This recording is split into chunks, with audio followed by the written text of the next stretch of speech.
People don't understand some things that we have to face. For I'm gonna tell you a story, son. It ain't gonna be pretty, but it's gonna be a story you will never forget. The year is 1914 and the world is at war. People are against people, the tensions are high. No one has a lot of respect for others of different nations. For I have a mission and you have given it to me. So be quiet and repair. So here's this.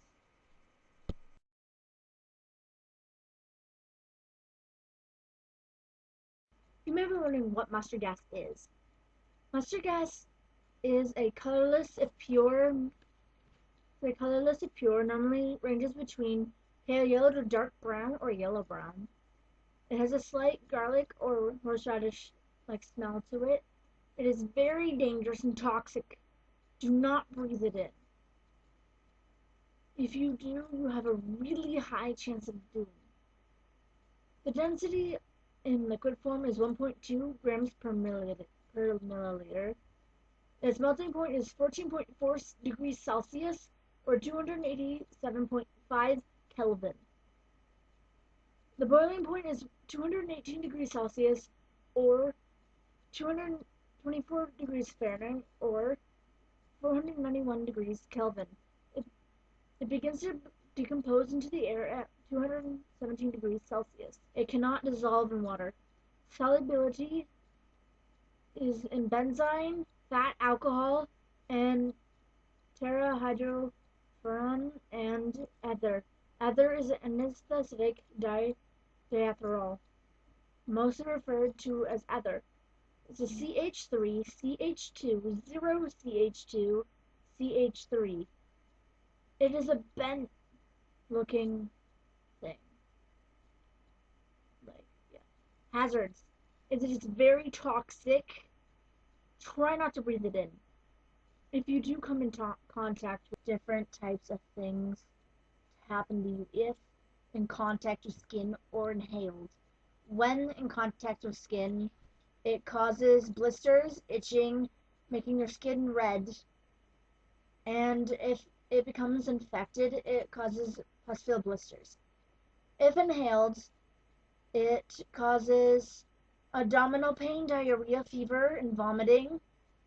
And if it also is inhaled or is in contact with skin at the same time, it causes eyes, respiratory tract, and nose to be affected. It causes shortness of breath, coughing, pain in your throat, nose, eyes, lungs, and innards, basically.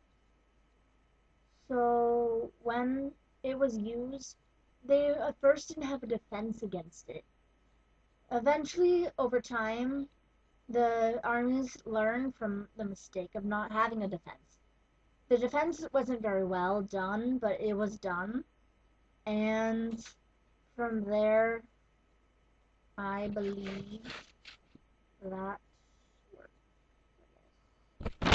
Also, in when Germany unveiled the very advanced weapon called Lost or mustard gas, as it is now known, in September 17, 1917, against Russia at Riga in World War I. It was also known as Ypres, fought against Russians with artillery shells loaded in there. It was dropped by planes, artillery shells, shots, and many other different types of weapons. The Allied powers had to keep up and try to also keep up with Germany.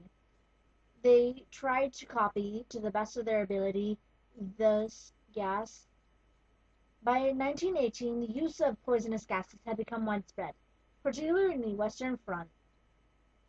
And the war if the war had continued into 1919, both sides of the war were planning on using 30 to 50% of these poison gases in everyday artillery.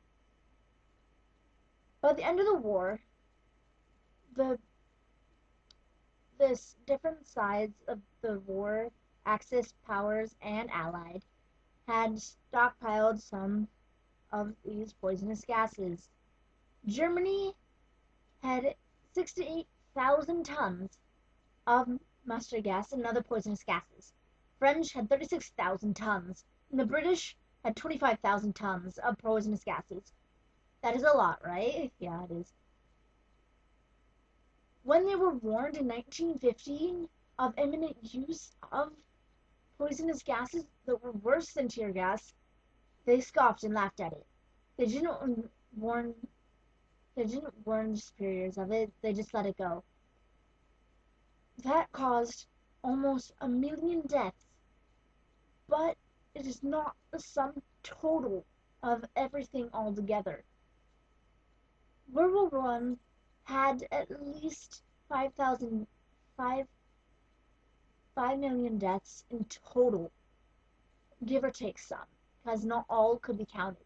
There were mass graves that were due to all the fighting, and not enough people could bury them in time.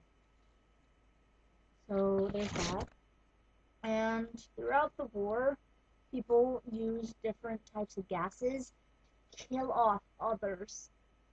So thank you for your time, and please do not hesitate to look up more.